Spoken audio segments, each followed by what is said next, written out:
Hi hello నమస్తే welcome to YK News. This is Sushma. ముందుగా headlines. తొరకపాలెం మృతుల కుటుంబాలకు సాయం, బాధితులకు 1,40,00,000 అందించనున్న ప్రభుత్వం.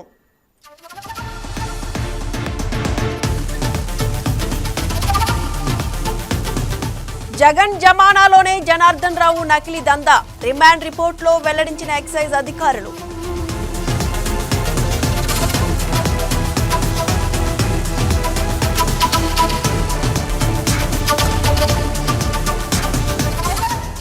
అమెరికాలో కాల్పులు, 4 మృతి, పలువురికి గాయాలు.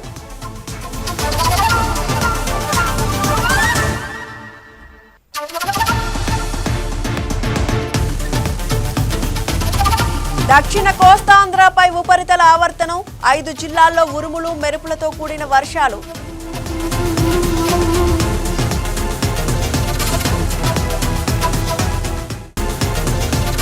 ఏపీ నుంచి సింగపూర్కు ఇండిగో విమానం, వెల్లడించిన కేంద్ర మంత్రి రామ్మోహన్ నాయుడు.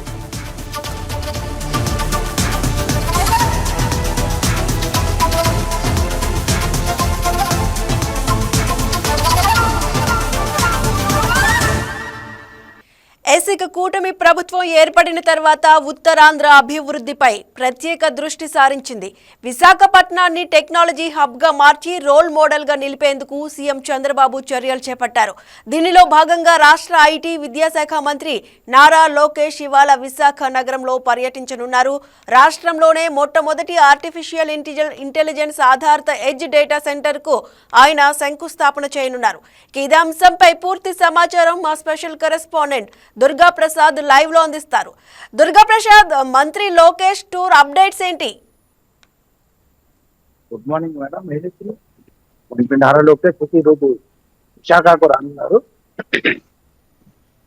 ఉదయం 9:30 ప్రాంతంలో ఆయన ఎయిర్పోర్ట్ నుంచి నేరుగా ఋషికొండ ప్రాంతానికి చేరుకుంటున్నారు. ఏదైతే ఏఐ ఆధారిత డేటా సెంటర్ సంబంధించి ఈరోజు శంకుస్థాపన చేయనున్నారు. సిపి సంస్థ ఆ కంపెనీ ఏదైతే పెట్టుబడులు పట్టుకొస్తుందో దానికి సంబంధించిన ఏఐ డేటా సెంటర్ అయితే ఈ రోజు ఆయన ప్రారంభించబోతున్నారు. 9:30కి విశాఖ చేరుకొని నేరుగా ఆయన ఋషికొండ ప్రాంతానికి చేరుకొని ఉన్నారు. మంత్రి నారా లోకేష్ అయితే ఉత్తరాంధ్ర ఇప్పుడు డేటా సెంటర్ హబ్ గా మారిపోతుందని మనం చెప్పొచ్చు. వెనుకబడిన జిల్లాలుగా పేరొందిన విశాఖ కావచ్చు, అయితే ప్రథమంగా ఉత్తరాంధ్ర కావచ్చు. కానీ ఇక్కడ నుంచి డేటా సెంటర్లకు హబ్ గా కావచ్చు, లేకపోతే టెక్ సెంటర్లకి హబ్ గా విశాఖ ఉండబోతుందని ఆ పరిశోధకులు కావచ్చు, సంస్థలు కావచ్చు చెప్తున్న మాటగా మనం చూడాలి. ఏదైతే సాఫ్ట్వేర్ పరంగా ఉద్యోగ కల్పన ధ్యేయంగా మొత్తం 5 లక్షల మంది ఉద్యోగ కల్పన దిశగా మంత్రి నారా లోకేష్ కృషి చేస్తున్నారు. ఈ నేపథ్యంలో రాష్ట్రంలో మొట్టమొదటి ఏఐ ఆధారిత డేటా సెంటర్ హబ్ కి ఈ రోజు శంకుస్థాపన చేయనున్నారు. సిపి కంపెనీ ఏదైతే ఉందో దాని ఆధ్వర్యంలో నడుస్తున్న ఈ డేటా సెంటర్ హబ్ కి ఈ రోజు 1,500 కోట్ల రూపాయలతో ఈ యొక్క అభివృద్ధి కార్యక్రమానికి ఆయన పూజ చేయనున్నారు. అయితే ప్రత్యేకంగా ఈ రోజు ఆయన ఈ కార్యక్రమం పాల్గొనేందుకు విశాఖ రానున్నారు. ఈ రాష్ట్రంలోనే మొట్టమొదటి ఏఐ ఆధారిత డేటా సెంటర్ గా మనం చూడొచ్చు. అయితే ఐటీ పరంగా మరెన్నో అవకాశాలు పుష్కలంగా ఉన్నట్టుగా మనం చూడొచ్చు. దీని తర్వాత టీసీఎస్ కావచ్చు, లేకపోతే గూగుల్ సంబంధించిన డేటా సెంటర్లు కూడా త్వరలోనే ఈ కార్యకలాపాలు ప్రారంభించేందుకు పూర్తి స్థాయిలో కసరత్తు చేస్తున్నారు. వెనుకబడిన ఉత్తరాంధ్ర నుంచి ఇప్పుడు మొదటి ఫేజ్ లో మనం ఉత్తరాంధ్రాన్ని టాప్ ఫేజ్ లో ఉంచేందుకు కూటమి ప్రభుత్వం పరిపాలన కొనసాగిస్తుంది. ఇటీవలే మంత్రి నారా లోకేష్ అటు విదేశీ పర్యటన కావచ్చు, లేకపోతే ఢిల్లీ పర్యటన చూస్తే విదేశాంగ మంత్రులతో కావచ్చు, లేకపోతే కేంద్ర మంత్రులతో వరుస భేటీలు అయిన తర్వాత అవన్నీ సక్సెస్ టూర్ గా మనం చూడాలి. ఈ నేపథ్యంలో అనేక సాఫ్ట్వేర్ కంపెనీలు విశాఖలో ఏపీలో పెట్టుబడులు పెట్టేందుకు ఆసక్తి చూపిస్తున్నారు. ఈ నేపథ్యంలో సిపి సంస్థ ద్వారా ఈ రోజు ఏఐ ఆధారిత డేటా సెంటర్ ప్రారంభించేందుకు ఆయన మంత్రి నారా లోకేష్ విశాఖ రానున్నారు. మధ్యాహ్నం దీని తర్వాత శంకుస్థాపన అనంతరం మధ్యాహ్నం 3 గంటలకి పిఎంపాలో ఉన్న ఇంటర్నేషనల్ క్రికెట్ స్టేడియంలో women's world cup cricket match ఆయన స్వయంగా వీక్షిస్తారు. 3 గంటల నుంచి కూడా మ్యాచ్ పూర్తయ్యే వరకు కూడా విజేతలకి బహుమతి అందించేంత వరకు కూడా ఆయన పూర్తిగా మ్యాచ్ ని వీక్షిస్తారు. ఈ ఏఐ ఆధారిత సెంటర్ శంకుస్థాపన చేసిన అనంతరం ఆయన నగరంలో ఉన్న టీడీపీ కార్యాలయానికి చేరుకొని అక్కడ కార్యకర్తలతో ఒక సమావేశం ఏర్పాటు చేశారు. అనంతరం ముఖ్య నేతలతో సమావేశంలో పాల్గొంటారు. ఇతర కంపెనీ ప్రతినిధులతో కూడా ఆయన మీటింగ్ ఏర్పాటు చేసిన తర్వాత మధ్యాహ్నం 3 గంటలకి క్రికెట్ స్టేడియంలో చేరుకొని ఆ మ్యాచ్ ని వీక్షించిన అనంతరం రాత్రి 11 గంటల ప్రాంతంలో ఆయన విజయవాడకి తిరుగు ప్రయాణమయ్యే టూర్ అయితే కన్ఫర్మ్ అయింది. ఈ నేపథ్యంలో విశాఖ వాసులు ఆనందం వ్యక్తం చేస్తున్నారు. ఎందుకంటే మొట్టమొదటి ఏఐ ఆధారిత సెంటర్ విశాఖ కేంద్రంగా ప్రారంభించడం విశాఖ వాసులు చిరకాల స్వప్నం అవ్వచ్చు. ఎన్నో ఏళ్ల ఎదురు చూస్తున్న యువతకు సంబంధించి ప్రధానంగా మన రాష్ట్రంలో ఉన్న యువత ఇతర రాష్ట్రాల మీద ఆధారపడే ఇప్పటి వరకు నడుస్తా ఉంది. బెంగళూరు, చెన్నై, ముంబై లేకపోతే హైదరాబాద్ వంటి నగరాల్లో ఈ ఐటీ పరంగా ఉద్యోగ అవకాశాల కోసం ట్రై చేస్తూ ఉన్న పరిస్థితి, ఇతర రాష్ట్రాలు పనిచేస్తున్న పరిస్థితి.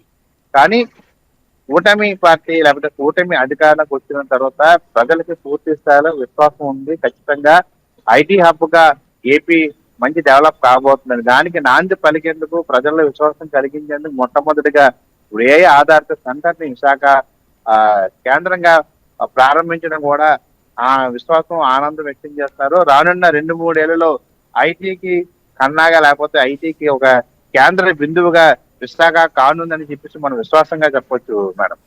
ఎస్ దుర్గాప్రసాద్, ఏఐ ఆధారిత ఎడ్జ్ డేటా సెంటర్ యొక్క ప్రత్యేకత ఏంటి? అసలు కంపెనీ ఏర్పాటుతో ఎంత మందికి ఉద్యోగాలు లభించే అవకాశం ఉంది? ఈ యొక్క సిపి సంస్థ నడుస్తున్న ఏఐ ఆధారిత డేటా హబ్ సెంటర్ సంబంధించి పూర్తి స్థాయిలో నాలెడ్జ్ పరంగా కావచ్చు, ఇప్పుడంతా కూడా ఏఐ టెక్నాలజీ ఇప్పుడు అభివృద్ధి చెందుతా ఉంది. ప్రతి ఒక్కరు కూడా ఏఐ మీద ఆధారపడి ఇప్పుడు జీవిస్తున్న అంశాలు మనం చూడొచ్చు. ప్రతి మొబైల్ కావచ్చు, ఏ అప్లికేషన్ చూడాలన్నా కూడా ఏఐనే యూజ్ చేస్తున్న అంశాన్ని మనం చూడవచ్చు. అంటే ఫ్యూచర్ అంతా కూడా ఈ ఏఐ మీదే ఆధారపడి ఉన్నది వాస్తవం. సో కాబట్టి అట్లాంటి నాలెడ్జ్ హబ్ సంబంధించి భావితరాలే భవిష్యత్తుకు ఉపయోగపడేలా ఏఐ సెంటర్ ని కేంద్ర బిందుగా విశాఖ కేంద్ర బిందుగా ప్రారంభిస్తున్నారు. దీని ద్వారా 1000 మందికి ఉద్యోగ అవకాశాలు పుష్కలంగా ఉన్నట్టు ఆ సిఫి సంస్థ ఏదైతే కంపెనీ ప్రారంభిస్తుందో ఆ సిఫి కూడా వెల్లడించింది 1000 మందికి ఉద్యోగ అవకాశాలని. పూర్తి స్థాయిలో మరికొన్ని డేటా సెంటర్ కావచ్చు, గూగుల్ లాంటి డేటా సెంటర్ రాబోతుంది. దాని తర్వాత టీసీఎస్ ఇట్లాంటి పెద్ద పెద్ద కంపెనీలు కూడా విశాఖ కేంద్రంగా త్వరలోనే ప్రారంభం ఉన్న నేపథ్యంలో ఐటీ మంత్రి ఏదైతే 5 లక్షల మందికి ఉద్యోగ కల్పన ఐటీ పరంగా ఇస్తామని చెప్పేసి అనుకుంటున్నారో, ఆయన ఏవైతే ఆ సంకల్పంతో పనిచేస్తున్నారో దానికి అనుగుణంగానే ఈ రోజు ఈ యొక్క కంపెనీ ద్వారా 1000 మందికి ఉపాధి అవకాశాలతో పాటు మరిన్ని కంపెనీలు కూడా క్యూ కట్టే అవకాశాలు పుష్కలంగా ఉన్నాయి. Right, thank you Durgaprasad.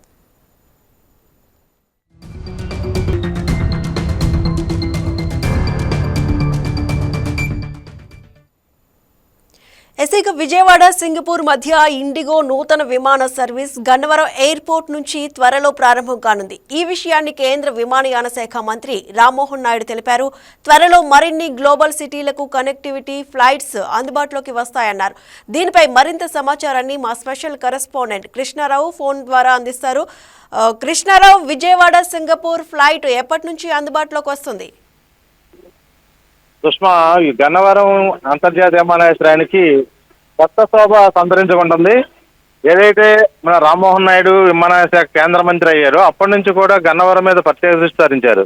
దాంట్లో భాగంగానే ఇప్పుడు ఇండిగో ఆధ్వర్యంలో ఈ నవంబర్ 15 నుంచి విజయవాడ నుంచి సింగపూర్కి ఫ్లైట్ ఏర్పాటు చేస్తారు. ఇది వారానికి 3 సార్లు వెళుతుంది. ప్రతి మంగళవారం, గురువారం, శనివారం వారంలో 3 సార్లు వెళ్తుంది. నవంబర్ 15 ఇది లాంచ్ అవుతుంది. సుష్మా,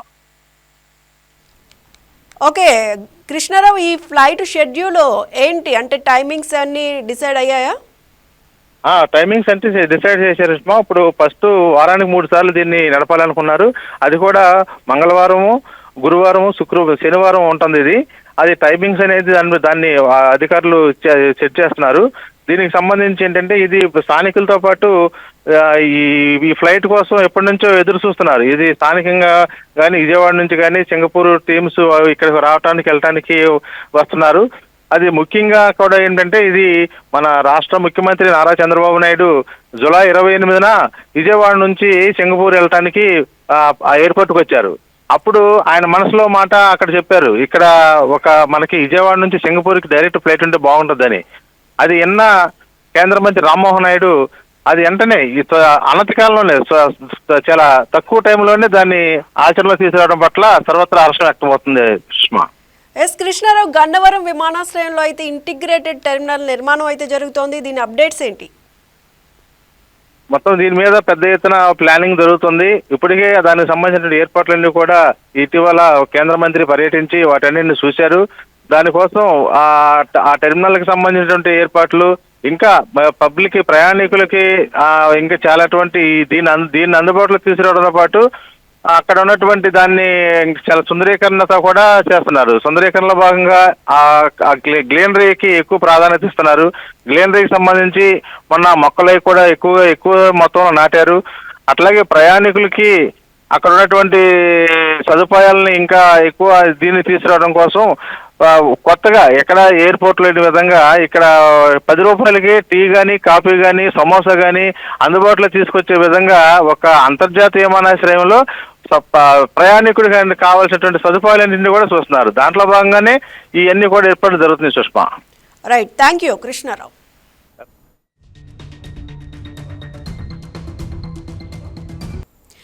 భోగాపురం అంతర్జాతీయ విమానాశ్రయ నిర్మాణ పనులు నిర్ణీత గడువులోగా పూర్తయ్యేలా చర్యలు చేపట్టాలని ఇండస్ట్రీస్ ఇన్ఫ్రాస్ట్రక్చర్ రాష్ట్ర ప్రత్యేక ప్రధాన కార్యదర్శి ఎన్ కృష్ణబాబు అధికారులను ఆదేశించారు.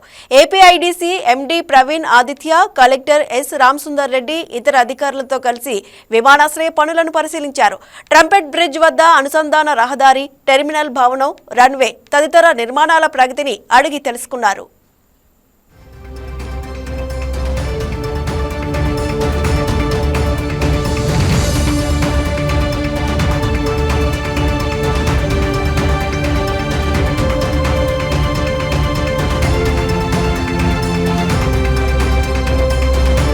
శృంగవరపు కోట సమీపంలో చాలా సంవత్సరాల క్రితం 2010లో అనుకుంటాను బహుశా, జిండాల్ కంపెనీ వాళ్ళు ఒక అల్యూమినా ఫ్యాక్టరీ పెట్టాలని చెప్పి ఆనాటి ప్రభుత్వాన్ని కోరితే భూమి రైతుల నుంచి అందరూ కూడా నిరుపేదలు వాళ్ళ దగ్గర నుంచి తీసుకున్నారు. దాదాపు 1000 ఎకరాలు, ఇంకొక 100-150 ఎకరాలు వాళ్ళు జిండాల్ వాళ్ళు డైరెక్ట్గా కొనుక్కున్నారు.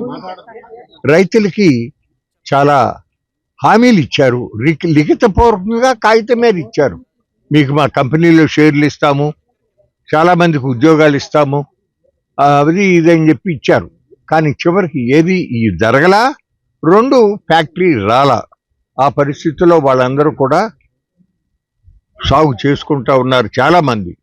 అదే సమయంలో హైకోర్టులో దావా కూడా వేశారు.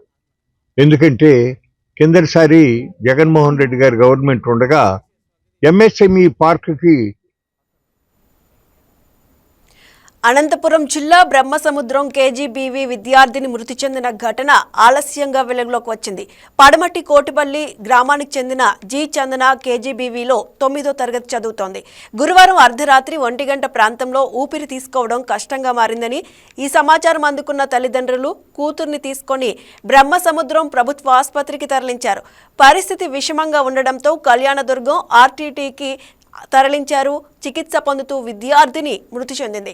విద్యార్థిని మృతికి కేజీబీవీ ఎస్ఓ సిబ్బందే కారణమని ఆరోపిస్తూ మృతురాలి కుటుంబ సభ్యులు కేజీబీవీ పాఠశాల ముందు ఆందోళనకు దిగారు.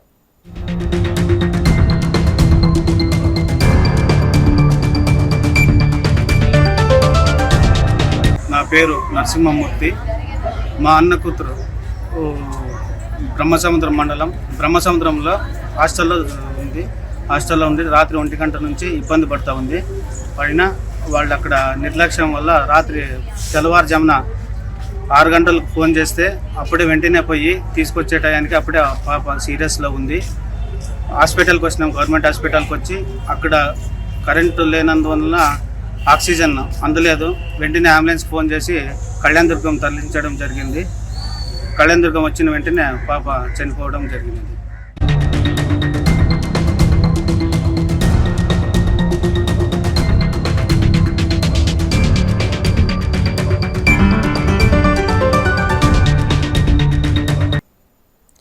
ప్రముఖ పుణ్యక్షేత్రం అహోబిలం శ్రీ లక్ష్మీ నరసింహస్వామి దేవస్థానంలో అహోబలం సినిమా సంబంధించిన పోస్టర్ పాటను ఆలయ 46వ పీఠాధిపతి రంగనాథ యతీంద్ర మహాదేవ్కన్ స్వామి శనివారం ఆవిష్కరించారు. ఈ సందర్భంగా ప్రముఖ పారిశ్రామికవేత్త, చిత్ర నిర్మాత శెట్టి విజయ్ కుమార్ మాట్లాడుతూ అహోబలం సినిమాను ఆలయ విశిష్టతను, తరతరాలుగా వస్తున్న ఆచారాలను ప్రజలకు తెలియజేసే విధంగా సినిమాను తీర్చిదిద్దామన్నారు. ఈ సినిమాకు సంబంధించిన పోస్టర్ పాటను, స్క్రీన్ను పీఠాధిపతి చేతుల మీదుగా ప్రారంభించడం ఆనందంగా ఉందన్నారు. స్వామిని దర్శించుకుని ప్రత్యేక పూజలు చేసిన అనంతరం కార్యక్రమాన్ని ప్రారంభించామన్నారు. ఈ కార్యక్రమంలో టీడీపీ ఉమ్మడి జిల్లా మాజీ ఉపాధ్యక్షుడు గూడూరు సంజీవరాయుడు, చిత్ర యూనిట్ సభ్యులు పాల్గొన్నారు.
రాష్ట్రంలో పెను సంచలనంగా మారిన మొలకల చెరువు ఇబ్రహీంపట్నం నకిలీ మద్యం కేసులో A1 నిందితుడు జనార్దన్ రావుకు విజయవాడ న్యాయస్థానం ఈ నెల 17వ తేదీ వరకు రిమాండ్ విధించింది. రిమాండ్ రిపోర్టులో ఎక్సైజ్ అధికారులు కీలక వివరాలు వెల్లడించారు. జనార్దన్ రావు నేర సామ్రాజ్యానికి సంబంధించిన విస్తుపోయే నిజాలు, అతని కార్యకలాపాల వెనుక ఉన్న పక్కా ప్రణాళికలు వెలుగులోకి వచ్చాయి.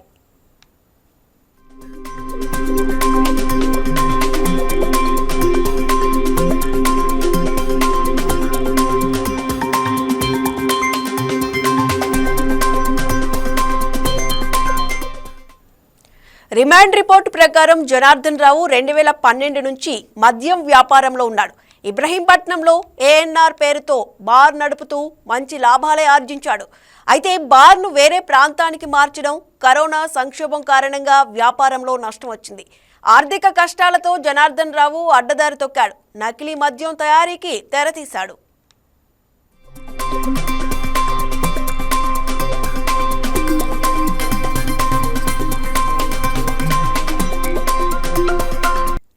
ఇక జనార్దన్ రావు హైదరాబాద్లో ఒక గదిని అద్దెకు తీసుకుని తన నకిలీ వ్యాపారాన్ని మొదలుపెట్టాడు. 35 లీటర్ల ప్లాస్టిక్ డబ్బాల్లో మద్యాన్ని నింపి వాటిపై ఫినాయిల్ అని స్టిక్కర్లు అంటించి నకిలీ ఇన్వాయిస్లతో ఇబ్రహీంపట్నంకు తరలించేవాడు.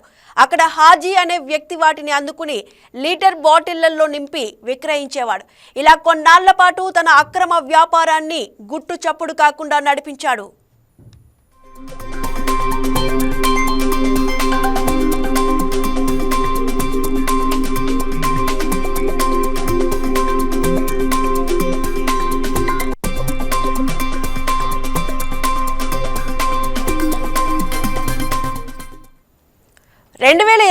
లో గోవాకు వెళ్లిన జనార్దన్ రావుకు ఈ కేసులో మరో నిందితుడైన బాలాజీతో పరిచయం ఏర్పడింది. వీరిద్దరూ కలిసి నకిలీ మద్యం తయారీని విస్తృతం చేశారు. బాలాజీ స్పిరిట్ సప్లై చేస్తే హైదరాబాద్కు చెందిన మరో నిందితుడు రవి నకిలీ లేబుల్స్ ప్రసాద్ అనే వ్యక్తి బాటిల్ క్యాప్స్ సమకూర్చేవారు. ఇక ముడి సరుకును బెంగళూరు, ముంబై, ఢిల్లీ నగరాల నుంచి తరలించేవారు. ఈ విధంగా Manjeera whisky, Kerala malt, Old Admiral, Classic Blue వంటి ప్రముఖ బ్రాండ్ల పేర్లతో నకిలీ మద్యాన్ని సృష్టించి మొదట తమ బార్లోనే అమ్మేవారు. ఈ దందాలో ఒక్కో క్వార్టర్ బాటిల్పై 35 నుంచి 40 రూపాయల వరకు లాభం పొందేవారు.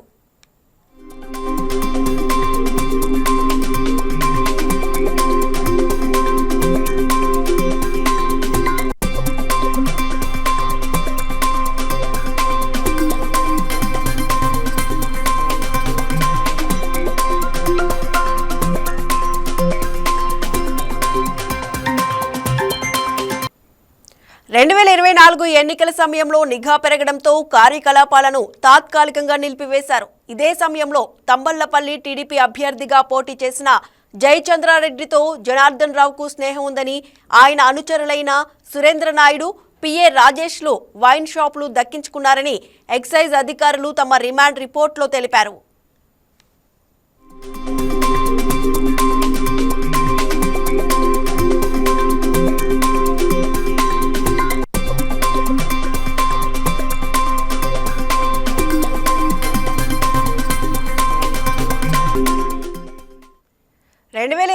మే నెల నుంచి ములకల చెరువు ఇబ్రహీంపట్నంలో మళ్లీ తయారీని మొదలుపెట్టారు. అయితే గత నెల 25న జయచంద్రారెడ్డి దక్షిణాఫ్రికాలో ఉన్నాడని తెలిసి జనార్దన్ రావు అక్కడికి వెళ్లాడు. రువాండాలో ఉన్న సమయంలోనే ములకల చెరువు అడ్డాపై ఎక్సైజ్ అధికారులు దాడి చేసి గుట్టు రట్టు చేశారు. ఈ కేసులో ఇప్పటి వరకు 10 మందిని అరెస్టు చేశారు. జనార్దన్ రావు విచారణలో మరిన్ని కీలక విషయాలు బయటపడే అవకాశం ఉందని అధికారులు తెలిపారు.